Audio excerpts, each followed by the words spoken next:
ও আল্লাহ, আখিরি নবীর উম্মতের এত প্রশংসা তুমি করেছো, সব নবী ওই নবীর উম্মত হতে চাইলো, কারো দোয়া তুমি কবুল করলা না। আমারও তো মন চাই ওই নবীর উম্মত হতে, কিন্তু মালিক দোয়া তো তুমি কবুল করবা না। আমি এমন দোয়া করব না, তবে আমি একটা আবদার করব, এই আবদারটা কিন্তু রাখতে হবে। আল্লাহ বলে, কি আবদার বলো? দানিয়াল পয়গম্বর কয়, মালিক উম্মত যদি নাও বানাও, আমার লাশটা তুমি রক্ষিত রেখে দিও, আমার লাশটাকে তুমি মাহফুজ রেখে দিও, মরণের পর আমার লাশটারে পচাইও না, আমার লাশটারে তুমি গলায়ও না, অত্যন্ত সংরক্ষিত করে লাশটা রেখে দিও। আর ওই নবীর কোন একজন উম্মতের হাতে আমার লাশটাকে কাফন দাফন করায় দিও। একটু আওয়াজ দিয়ে কন্যা সুবহানাল্লাহ। ওই নবীর কোন এক উম্মতের হাতে আমার লাশ কাফন দাফন করায় দিও। এজন্য আল্লাহর নবী, রহমতের নবী এই কথা ভবিষ্যৎবাণী করেছেন। আবু মুসা আশআরী রাদিয়াল্লাহু তাআলা আনহু আল বিদায়া ওয়ান নিহায়া কিতাবের ভিতরে লিখেন, আবু মুসা আশআরী রাদিয়াল্লাহু তাআলা আনহুর নেতৃত্বে ইরাক বিজয় হলো। ইনি তো নবীর ওই হাদিস মোতাবেক তিনি তো রাজ দরবারে যায় ঢুকলেন, কফিন তালাশ করতে লাগলেন। দানিয়াল পয়গম্বরের লাশ এই রাজ দরবারে পাওয়া যাবে। আমার নবী ভবিষ্যৎবাণী করেছেন, আল্লাহ তার লাশটাকে সংরক্ষিত রেখে দিয়েছেন। এই নবীর কোন একজন উম্মতের হাতে তার কাফন দাফন হবে। আবু মুসা আশআরী ভিতরে ঢুকে গেলেন, তালাশ শুরু করে দিলেন। খুঁজতে খুঁজতে একটা আন্দরের ভিতরে ঢুইকা দেখেন একটা কফিন দেখা যায়। বয়স্ক একজন মানুষ, চুল দাড়ি সাদা হয়ে গেল, ভ্রুটাও সাদা হয়ে গেল। মানুষটা তার পাশে দাঁড়ানো, যাইয়েই তিনি বলতেছেন, লিমানিল তাবুত, এই কফিনটা কার, এই কফিনটা কার, এই কফিনটা কার? বুড়া মানুষটা কয়, হাদা পয়গম্বর দানিয়াল। আল্লাহু আকবার, জোরে কও, হাদা পয়গম্বর দানিয়াল। এই কথা বলতে আবু মুসা আশআরী রাদিয়াল্লাহু তাআলা আনহু সাথে সাথে কফিনটাকে তিনি ধরলেন। ধৈর্য তিনি পয়গম্বর দানিয়াল আলাইহিস সালামের লাশটা নিজের হাতে তিনি এইবার কাফন দাফন পরালেন, জানাজা দিলেন, এরপরে দাফন করালেন। আবু মুসা আশআরী তিনি বলেন, আমার মতো ভাগ্য এই উম্মতের কয়জনের আছে? আমি আমার চোখে দুইজন পয়গম্বর দেখেছি। এক হলো আমার নবী, রহমতের নবী সরওয়ারে দু জাহানকে দেখেছি, আরেকজন বনি ইসরাইলের পয়গম্বর দানিয়াল আলাইহিস সালামকে দেখছি। সমাজে কিছু স্বামী আছে এমন, বাসর ঘরে ঢুইকা বলবে, না আমি ঢুকবো না, খাটে উঠবো না, আগে মোহরের টাকা মাপ দাও। এমন বিপদে ফেলায়া মাপ নেওয়া হয় না। এটা রাস্তায় ডাকাতি কইরা যদি চুরি দুইরা কয় মাপ দাও, ওই সময় যেমন আপনি মাপ দিবেন ডাকাতকে জানের ভয়ে, বাসর ঘরে স্ত্রীও আপনার কারণে এই রকম ভাবেই মাপ দেয়। এটা ওই রাস্তার ডাকাত আর আপনার মধ্যে কোনো তফাৎ নাই, ঠিক না? এটা মাপ হয় না। মাপ চাওয়া, মাপ দেওয়ার বিষয় হলো অন্তর থেকে। অন্তর থেকে স্ত্রী আপনাকে মাপ দেয় নাই, দেওয়ার কথাও না। হাসরের মাঠে সে কিন্তু পাওনা আদায় করে নিবে, পাই করে আপনার কাছ থেকে পাওনা আদায় করবে। অতএব যুবক মনে রেখো, যদ্দূর দিতে পারবা মোহর অদ্দূরই লেখায়ও। আর মেয়ের বাবাদেরকে বলি, আপনারাও মোহর নিয়ে তো চাপাচাপি করবেন না, মোহর নিয়ে তো চাপাচাপি করবেন না। কারণ এটা কাগজে লিখে রাখার বিষয় শুধু নয়, এটা বহুত বড় স্ত্রীর একটা পাওনা। কিয়ামতের ময়দানে স্ত্রী কইব, 4 লাখ তুমি আমাকে দাও। স্বামী কইব, আমি তো টাকা নিয়ে কবরে যাই নেই, আমি তো টাকা নিয়ে হাসরের মাটিও উঠি নেই, কেমনে তোমাকে 4 লক্ষ টাকা আমি পরিশোধ করব? স্ত্রী বলবে, হাসরের মাঠে টাকা চলে না, হাসরের মাঠে পয়সা চলে না, হাসরের মাঠে পয়সাও চলে না, হাসরের মাঠে চলে হলো নেক আমল। আল্লাহ পাক নজির রেখেছেন দুনিয়ায়, দুনিয়ার জমিনও বাংলাদেশের টাকা ভারতে চলে না, ভারতের টাকা পাকিস্তানে চলে না, পাকিস্তানের টাকা ইরানে চলে না, ইরানের টাকা আমেরিকায় চলে না, আমেরিকার টাকা লন্ডনে চলে না। আল্লাহ পাক নজির রেখে দিয়েছে, আল্লাহ নজির রেখে দিয়েছে। দুনিয়ায় যেমন এক জায়গাটা অন্য জায়গায় চলে না, হাসরের মাঠেও কোনো টাকা পাউন্ডার চলবে না, চলবে শুধু নেক আমল, ঠিক কিনা? ওই দিন স্ত্রী কইব নামাজের নেকি আমাকে দাও, হজের নেকি আমাকে দাও, দান সৎকারের নেকি আমাকে দাও, এইভাবে জিকিরের নেকি আমাকে দাও, আমাকে দাও। কারণ এই ময়দানে আমি টাকা চাই না, টাকা দিয়া কোনো কামও হবে না, পয়সাও লাগবে না। হাসরের মাঠে ওই মানুষটা পাহাড় পরিমাণ নেকি নিয়ে উঠছিল, কিন্তু এইভাবে দুর্বল মানুষগুলার মামলা পরিশোধ করে করে সবগুলি নেকি দিয়ে নিঃস্ব হয়ে যাবে। এজন্যই রাসূল কই সাহাবীরা কো তোমাদের মধ্যে গরিব মানুষ কেডা? সাহাবীরা কয় লা দিরহাম লাহু ওয়ালা দিনারা, যার পয়সা নাই, যার টাকা নাই, সে হলো সবচেয়ে বড় গরিব। নবী কয় না না সাহাবীরা, সে গরিব নয়, গরিব হলো ওই মানুষটা যেই মানুষটা দুনিয়া থেকে আল্লাহর কাছে হাজির হয়েছে অনেক নেকি লইয়া, অনেক নেকি লইয়া উঠছে, কিন্তু সমাজের দুর্বল মানুষের হক, ভাইয়ের হক নষ্ট করেছে, বোনের হক মারছে, প্রতিবেশীর হক নষ্ট করেছে, স্ত্রীর হক নষ্ট করেছে, মা বাবার হক নষ্ট করেছে। ওই মানুষটা মানুষের হক দিতে দিতে যখন একটা পর্যায়ে সে নিঃস্ব হয়ে যাবে, কোনো নেকি তার আমলনামায় থাকবে না, ওই মানুষটাই হলো তোমাদের মধ্যে সবচেয়ে বড় মুফলিস, সবচেয়ে বড় নিঃস্ব, সবচেয়ে বড় অসহায়, সেই হলো সবচেয়ে বড় গরিব আর অসহায়। তাহলে যার টাকা নাই সে গরিব নয়, যার পয়সা নাই সে গরিব নয়। নবীজি বলেন গরিব হলো নেকি লইয়া উঠবে, কিন্তু নেকি মানুষকে দিয়া দিতে হবে, নেকি মানুষকে দিয়া দিতে হবে। যতগুলি হকুল ইবাদ নষ্ট করেছে, আজকে সমাজে ভাই ভাইয়ের হক নষ্ট করে, আসেনি না? ভাই বোনের হক দেয় না। আল্লাহ কর্তৃক যে সম্পদ বন্টন হয়েছে, বাবার সম্পদ, বাবার সম্পদে বোনের হক আসেনি না? নাই। বহু ভাই এমন, বহু ভাই আছে এমন বোনের হক দেয় না, আরো বিভিন্ন কথা কয়। বোনকে কয় তুই বাবার হক নিয়ে যাবি, বেড়াইতে আসবি না। কয় কেন? বেড়াইতে তো আসবই, বাবার বাড়ি তো কখনো মেয়েরা বলতে পারে না। স্বামীর বাড়ি যত ধনী হোক, বাবার বাড়ি যত গরিব হোক, কোন মেয়ে বাবার বাড়ির মহব্বত ভুলতে পারে না। বৃদ্ধ হলো বাপের বাড়ির টান থাকে, ঠিক কিনা? জোরে বল। ভাইয়ে যখন কয় তুই কি বেড়াইতে আসবি না, তখনই বোনে কয় ভাই আমার লাগবে না, তুমি খাও, তবু আমাকে বছরে একবার আমার আব্বার বাড়িতে নিয়ে আইসো, বছরে একবার আমাকে একটু মেহমান বানায়ো। এই কথা কইয়া ভাইয়ে বোনের হক মাইরা খাইতেছে। মনে হয় আপনাদের এলাকায় নাই, শহরে বন্দরে কি পরিমাণ আছে আল্লাহই জানে। পাওয়ার দেখায় বোনের হক দেয় না। ভাইয়েরা বন্ধুরা মনে রাখবেন, এই জীবন জীবন নয়, মরণের পরের জীবনটাই হলো আসল জীবন। এই জীবনে যা করতেছো পাই পাই করে আল্লাহর দরবারে তোমাকে হিসাব দিতে হবে রে যুবক। একটু দিলটারে বুঝাও, একটু দিলটারে বুঝাও। যেই সম্পদ তুমি আত্মসাৎ করেছো, এই সম্পদ লইয়া তুমি কবরও যাবা না, এই সম্পদ লইয়া তুমি হাসরের মাঠেও উঠবা না। বুদ্ধিমান কখনো মানুষের মামলা লইয়া আল্লাহর আদালতে হাজিরা দেয় না। বুদ্ধিমান দুনিয়ার মামলা দুনিয়াতেই ডিসমিস করে, আল্লাহর আদালতে মামলা নিয়ে হাজির হয় না। দুনিয়াতেই বোনের হক দিয়ে দেয়, দুনিয়াতেই ভাইয়ের হক দিয়ে দেয়, দুনিয়াতেই যদি জুলুম করে থাকে কারো উপর মাপ চেয়ে নেয়, তারাই হলো দুনিয়ার জীবনের সবচেয়ে বড় বুদ্ধিমান।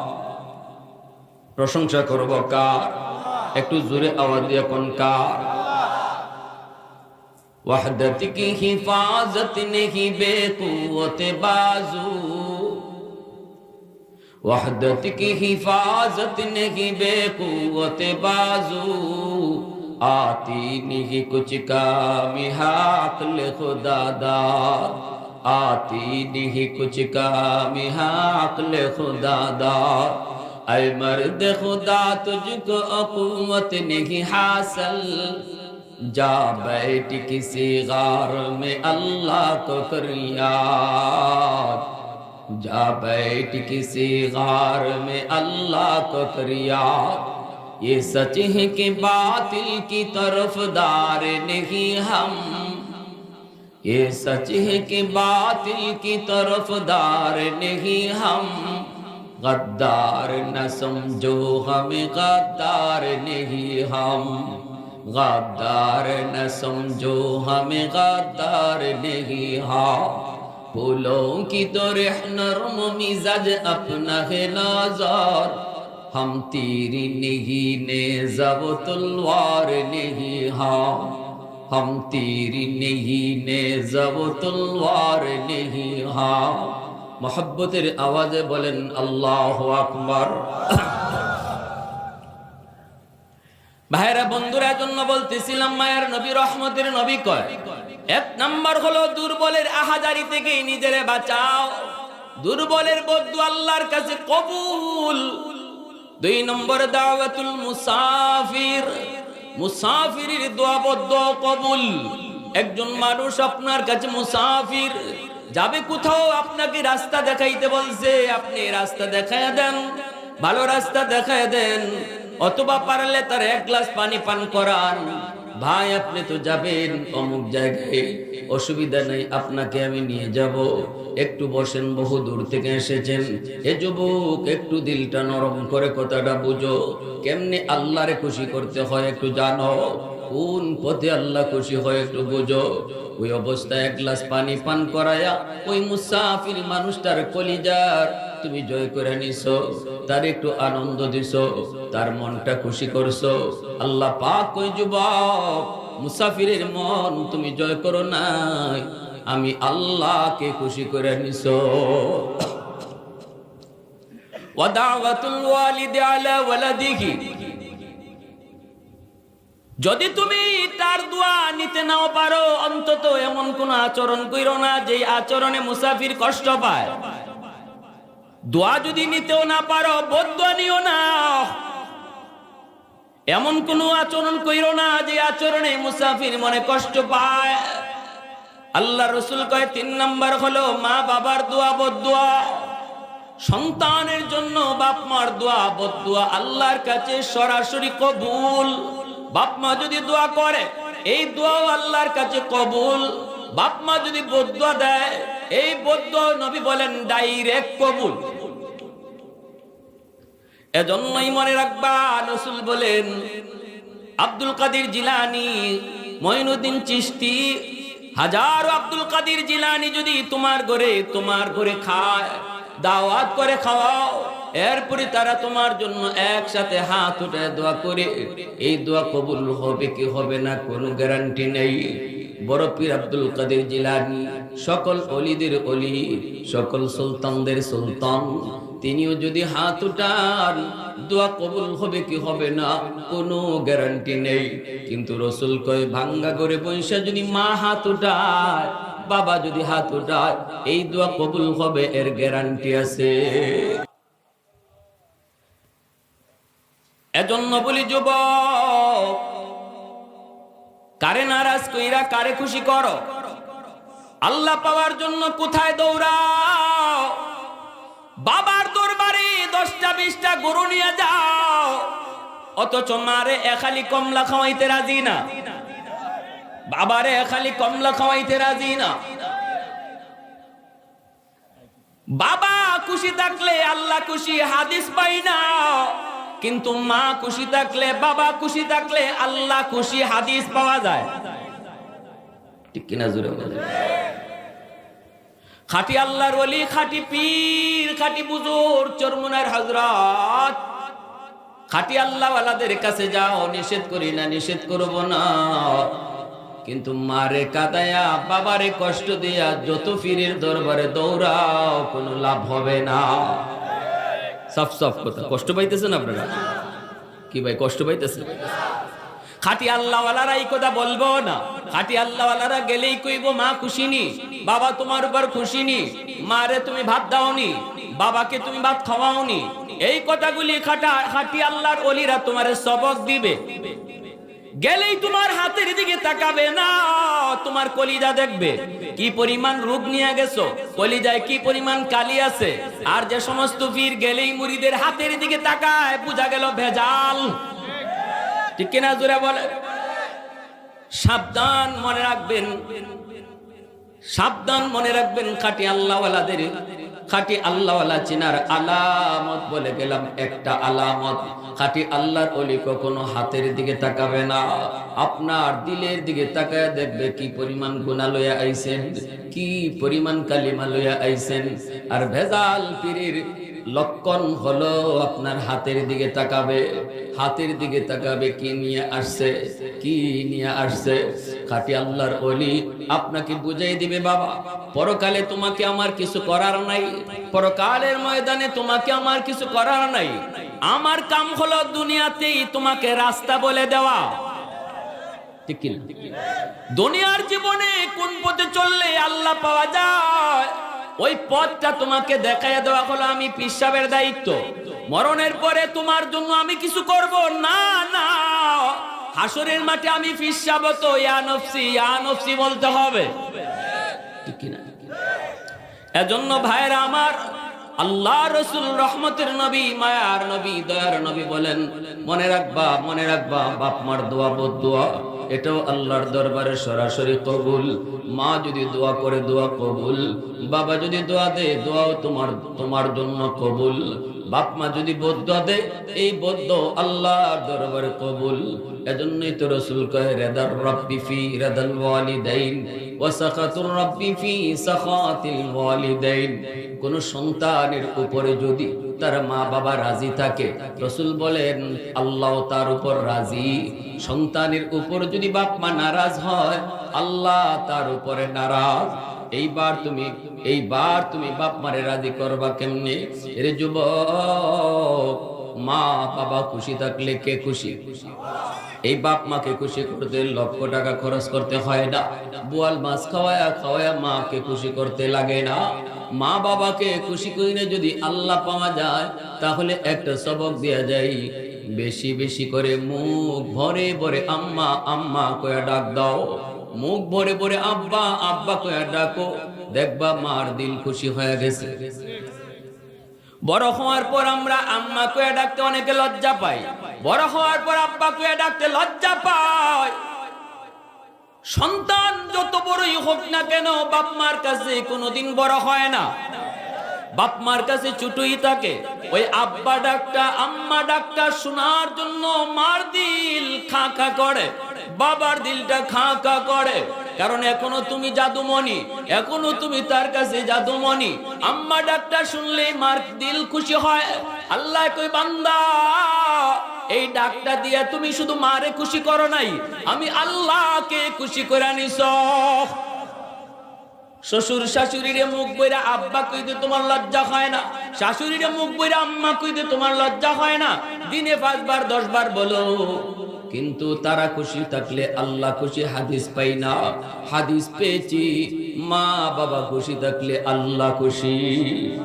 তাই বলে আমি বলি না শ্বশুর শাশুড়িরে খুশি করো না, শ্বশুর শাশুড়িও মা, শ্বশুর শাশুড়িও বাপ মা, খুশি রাখো, খুশি রাখো। কিন্তু মারে আম্মা না ডাইকা শাশুড়িরে আম্মা ডাকছো তারে খুশি করার জন্য, এতে তো আল্লাহ খুশি না। আল্লাহ খুশি, মারে আম্মা কইয়া ডাক দাও, আল্লাহ খুশি হয়ে যাবে। অসুবিধা হইতেছে আপনাদের? মুসা নবী কই, মালিক জান্নাতে আমার বন্ধু কে হবে দেখতে একটু মন চায়। মুসা নবীর উপাধি হলো কালিমুল্লাহ, আল্লাহর সাথে যিনি কথা বলতেন জমিনে বৈশা। মুসা নবী কথা বলতেন, তুর পাহাড়ে গেলেন, আল্লাহকে জিজ্ঞেস করেন, মালিক তুকাল্লিমু মাই হাল তুকাল্লিমু আহাদান গায়রি, আমার সাথে তুমি কথা বলো, আমি ছাড়া আর কারো সাথে কি কথা বলবা? মুসা নবী জিজ্ঞাসা, আল্লাহ তুমি তো আমার সাথে কথা বলো, আমি ছাড়া আর কারো সাথে কি কথা বলবা? আল্লাহ পাক তখন কয়, মুসা তুমি কোথায় আর আমি কোথায় বলো তো? মুসা নবী কয় আমি তুর পাহাড়ের নিচে আর তুমি তুর পাহাড়ের উপরে। আল্লাহ পাক মুসা বাইনি ওয়া বাইনাকা হিজাব, ও মুসা শুনো, তোমার মাঝে আমার মাঝে একটা পর্দা আছে। ওয়া আনা ওয়ারাউল হিজাব, আমি পর্দার এই প্রান্তে, তুমি হলে ওই প্রান্তে। কিন্তু শুনো, সায়াতি উম্মাতুন, ভবিষ্যতে এমন একটা উম্মত আসতেছে যেই উম্মত আমি আল্লাহর সাথে কথা বলবে, অথচ লাইসা বাইনি ওয়া বাইনাহুম হিজাব, তাদের মাঝে আর আমার মাঝে কোনো পর্দা থাকবে না। মুসা নবী কই মালিক এরা কারা, এরা কার উম্মত?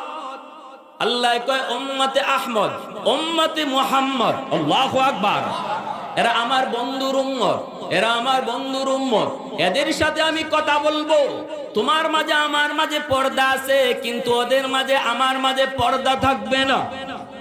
মুসা নবী কই মালিক কেমনে কথা কইব ওরা? আল্লাহ কয় নামাজে দাঁড়াইলি আমার সাথে কথা বলবে। মুসাল্লি ইউনাজি রাব্বাহ, নামাজি আল্লাহর সাথে কথা কয়। তখন আল্লাহ কয় নামাজি আমার উম্মতের, আমার বন্ধুর উম্মত যখন নামাজে দাঁড়ায়া আমার সাথে কথা বলবে, তখন আমার মাঝে আর তার মাঝে কোনো পর্দা থাকবে না, আমার মাঝে আর তার মাঝে কোনো পর্দা থাকবে না। তখন মুসা কালিমুল্লাহ মনটা অনেক ছোট করে কয় মালিক, বুঝলাম তো নামাজে দাঁড়ায়া ওরা তোমার সাথে কথা বলবে, কিন্তু তুমি কেমনে কথা বলবা? আল্লাহ কয় যখন আমার বন্ধুর উম্মত কোরআন তেলাওয়াত করবে, তখন আমি তাদের সাথে কথা বলবো। আহাদুল লাইসা কামিসলিক সামাদুন লাইসা কাফাদলি লিমানিল মুলকু তুগু ই তো সাজাওয়ার খুদাই, তো খুদা বন্দে ইয়াবি নি, তো খুদা বন্দে ইয়াসারি, তো খুদা বন্দে জামিনি, তো খুদা বন্দে সামাই, তু রহিমি তু করিমি তু সমিঈ তু বসিরি, তু মুইদ্দি তু মুদিল্লি তু মালিকিল আরশি বজাই, বরি আজ চুচেরাই বরি আজ সুরত রঙ্গি, বরি আজ ইজ্জ নিয়াজি বরি আজ বিমু উমিদি। মোহাব্বতের আওয়াজে বলেন আল্লাহু আকবার। মুসা নবী কয় আল্লাহ তাহলে আমার নবুয়তি লাগবে না, ওই নবীর উম্মত আমাকে বানায় দাও। সুবহানাল্লাহ, জোরে পড়ুন। কত বড় কপাল আমরা পাইলাম। কপাল তো পেয়েছি অনেক বড়, কপাল তো পেয়েছি অনেক বড়, কিন্তু আমাদের কপালে সব সয় না, ঠিক কিনা? জোরে বলে। মুসা নবী কয় মালিক বনি ইসরাইলের নবী হতে চাই না, যেই নবীর উম্মত পর্দা ছাড়া কথা কইব, ওই নবীর উম্মত আমাকে বানাও। আল্লাহ কয় না মুসা, এটা বহু পরে আসবে, আর এই কথা বলার সুযোগ নাই, এটা এখন কোনোভাবে সম্ভব না। এজন্য সকল নবী এইভাবে আবদার করেছে। একজন পয়গম্বরের নাম হলো দানিয়াল। দানিয়াল আলাইহিস সালাম বনি ইসরাইলের একজন পয়গম্বর। ইনি কয় আল্লাহ, ও আল্লাহ, আখিরি নবীর উম্মতের এত প্রশংসা তুমি করেছো, সব নবী ওই নবীর উম্মত হতে চাইলো, কারো দোয়া তুমি কবুল করলা না। আমারও তো মন চাই ওই নবীর উম্মত হতে, কিন্তু মালিক দোয়া তো তুমি কবুল করবা না, আমি এমন দোয়া করব না। তবে আমি একটা আবদার করব, এই আবদারটা কিন্তু রাখতে হবে। আল্লাহ বলে কি আবদার বলো? দানিয়াল পয়গম্বর কয় মালিক উম্মত যদি নাও বানাও, আমার লাশটা তুমি অরক্ষিত রেখে দিও, আমার লাশটাকে তুমি মাহফুজ রেখে দিও, মরণের পর আমার লাশটারে পচায়ও না, আমার লাশটারে তুমি গলায়ও না, অত্যন্ত সংরক্ষিত করে লাশটা রেখে দিও। আর ওই নবীর কোন একজন উম্মতের হাতে আমার লাশটাকে কাফন দাফন করায় দিও। একটু আওয়াজ দিয়ে কন্যা সুবহানাল্লাহ। ওই নবীর কোন এক উম্মতের হাতে আমার লাশ কাফন দাফন করায় দিও। এজন্য আল্লাহর নবী রহমতের নবী এই কথা ভবিষ্যৎবাণী করেছেন। আবু মুসা আশআরী রাদিয়াল্লাহু তাআলা আনহু আল বিদায়া ওয়ান নিহায়া কিতাবের ভিতরে লিখেন, আবু মুসা আশআরী রাদিয়াল্লাহু তাআলা আনহুর নেতৃত্বে ইরাক বিজয় হলো। ইনি তো নবীর ওই হাদিস মোতাবেক তিনি তো রাজ দরবারে যায় ঢুকলেন, কফিন তালাশ করতে লাগলেন। দানিয়াল পয়গম্বরের লাশ এই রাজ দরবারে পাওয়া যাবে। আমার নবী ভবিষ্যৎবাণী করেছেন, আল্লাহ তার লাশটাকে সংরক্ষিত রেখে দিয়েছেন। এই নবীর কোন একজন উম্মতের হাতে তার কাফন দাফন হবে। আবু মুসা আশআরী ভিতরে ঢুকে গেলেন, তালাশ শুরু করে দিলেন। খুঁজতে খুঁজতে একটা আন্দরের ভিতরে ঢুইকা দেখেন একটা কফিন দেখা যায়। বয়স্ক একজন মানুষ, চুল দাড়ি সাদা হয়ে গেল, ভ্রুটাও সাদা হয়ে গেল। মানুষটা তার পাশে দাঁড়ানো, যাইয়েই তিনি বলতেছেন লিমানিল তাবুত, এই কফিনটা কার, এই কফিনটা কার, এই কফিনটা কার? বুড়া মানুষটা কয় হাদা পয়গম্বর দানিয়াল। আল্লাহু আকবার, জোরে কও হাদা পয়গম্বর দানিয়াল। এই কথা বলতে আবু মুসা আশআরী রাদিয়াল্লাহু তাআলা আনহু সাথে সাথে কফিনটাকে তিনি ধরলেন। ধৈর্য তিনি পয়গম্বর দানিয়াল আলাইহিস সালামের লাশটা নিজের হাতে তিনি এইবার কাফন দাফন পরালেন, জানাজা দিলেন, এরপরে দাফন করালেন। আবু মুসা আশআরী তিনি বলেন, আমার মতো ভাগ্য এই উম্মতের কয়জনের আছে? আমি আমার চোখে দুইজন পয়গম্বর দেখেছি। এক হলো আমার নবী রহমতের নবী সরওয়ারে দু জাহানকে দেখেছি, আরেকজন বনি ইসরাইলের পয়গম্বর দানিয়াল আলাইহিস সালামকে দেখছি। ওই মুসা কালিমুল্লাহ কে আল্লাহ জান্নাতে আমার বন্ধু কে হবে একটু দেখতে মন চায়। আল্লাহ বলবেন অমুক বাজারে যাও, যায় দেখবে একজন কসাই গোশত বিক্রি করে, এই কসাই হলো তোমার বন্ধু, জান্নাতে তোমার বন্ধু। মুসা নবী তার নাম ঠিকানা লইয়া আল্লাহর কাছ থেকে নাম ঠিকানা লইয়া মুসা নবী ওই মানুষটাকে দেখার জন্য তিনি বের হলেন। কে সেই মানুষটা, কি তার নেক আমল একটু দেখতে তো মন চায়। কসাইগিরি কইরা সে জান্নাতে, আমি মুসার বন্ধু কেমনে হলো দেখতে তো মন চায়। কাছে তিনি গেলেন, যে সালাম জানালেন, নাম জিজ্ঞেস করলেন, নাম মিলে গেল। মুসা নিজের পরিচয় দিলেন না, পরিচয় না দিয়ে বলেন, আমি একজন মুসাফির, আমি আপনার বাড়িতে আজকে মেহমান হতে চাই, আপনি আমার মেহমানদারি করবেননি? সাথে সাথে লোকটা হাসিতে কয়, আমি তো মেহমানের পাগল। নবীজি বলেন, মান আরাদা আন ইয়াবসুদার রিজকা ফালিয়ুকরিম দাইফা। তুমি যদি তোমার রিজিকের ভিতরে প্রশস্ততা চাও, ইনকামের ভিতরে প্রশস্ততা চাও, বরকত চাও, রুজি রোজগারে বরকত বেশি চাও, আল্লাহ রাসূল কয় বেশি বেশি করে মেহমানদারি করো। আমরা মনে করি মেহমানকে খাওয়াইলে কমে, আর আমার নবী কয় মেহমানকে খাওয়াইলে বাড়ে। আমারটা ঠিক না নবীরটা ঠিক? আমরা দেখতেছি কমে, কিন্তু রাসূল কয়।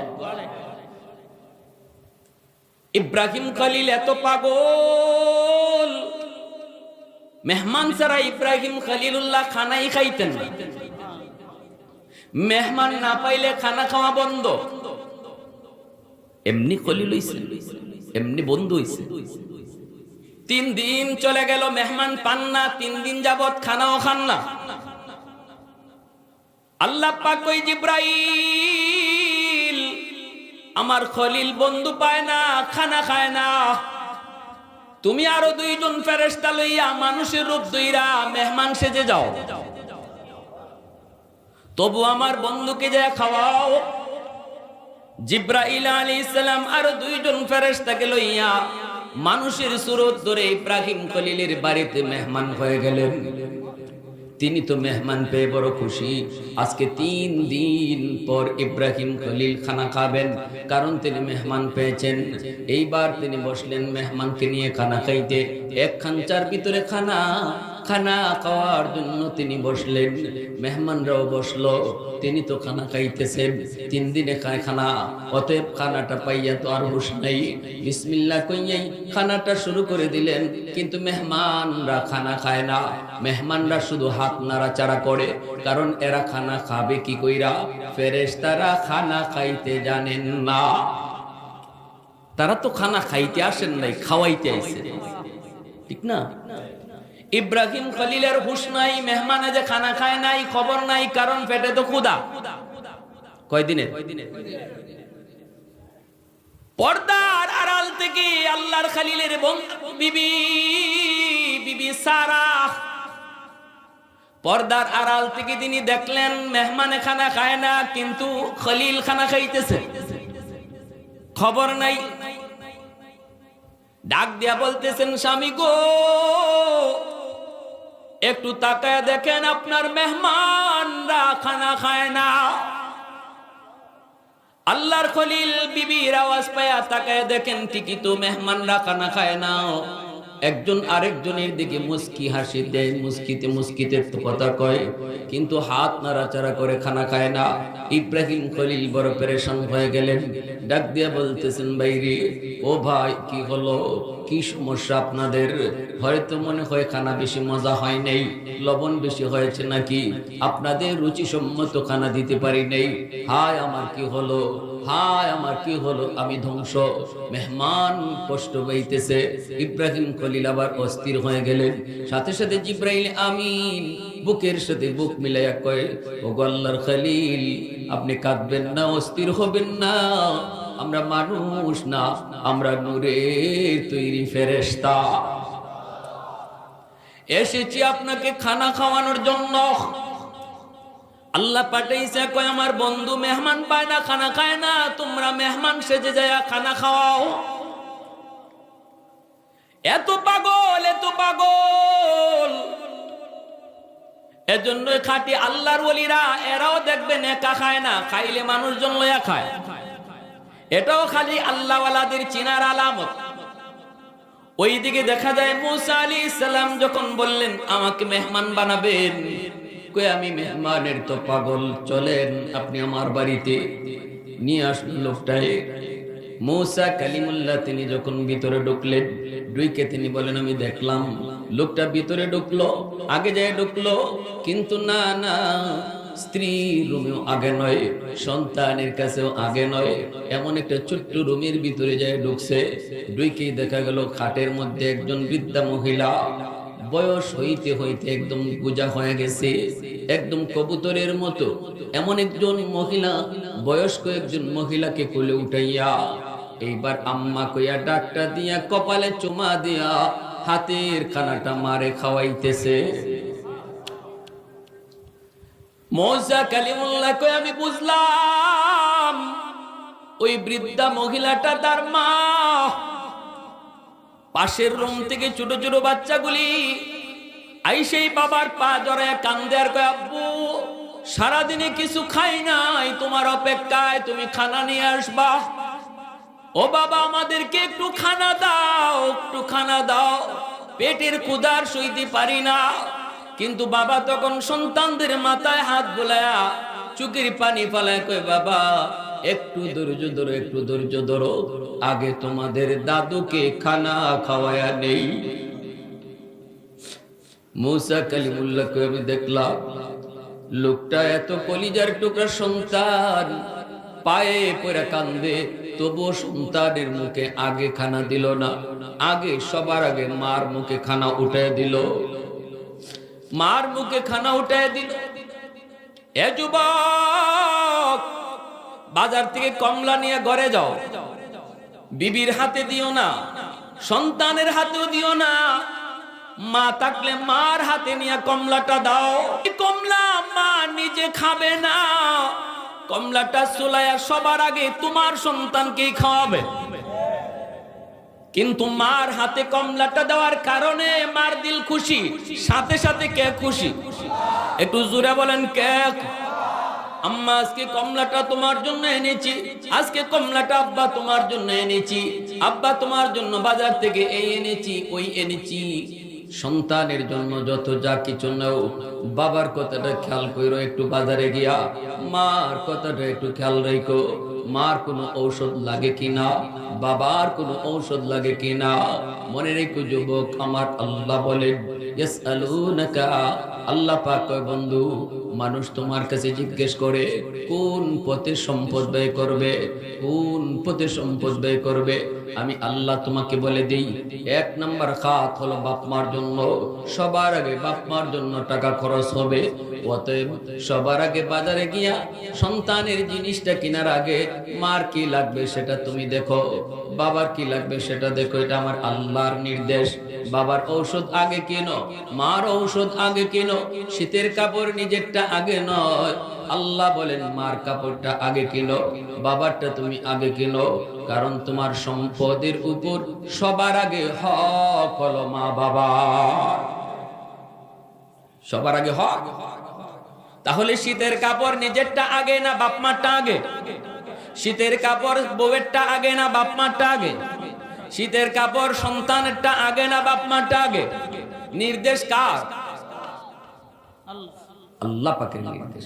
এটা আল্লাহ পবিত্র কোরআনে সূরাতুল বাকারাতে আল্লাহ এই কথা বলছেন। বন্ধু মানুষ তোমারে জিগায় কোন কোন জায়গায় টাকা খরচ করত, আমি আল্লাহ 5টা খাতের কথা বলে দেই। 1 নম্বরে হলো মা বাবার জন্য। জোরে কোন সুবহানাল্লাহ। মুসা নবী বলেন আমিও দেখলাম লোকটা যে এই মাকে আগে খানা খাওয়াইলো, সন্তানের মুখে আগে দিল না, মা বাবার মার মুখে আগে উঠায় দিল। এইবার মুসা নবী বলতেছেন ভাইরি ও ভাই এই বাচ্চাগুলি কার? কয় বাচ্চাগুলি আমার। ইনি কে? কয় আমার আম্মা। বাচ্চাগুলিকে খানা দিলা না, আগে তোমার মাকে তুমি খানা দিলা। কতদিন যাবত এই আমল তুমি করো? লোকটাই কয় ভাই আজকে 40 বছর যাবত আমার মাকে আমি সবার আগে খানা খাওয়াই। মুসা নবী কয় দেখলাম তোমার আম্মা বিড়বিড় করে কি যেন দোয়া করলো।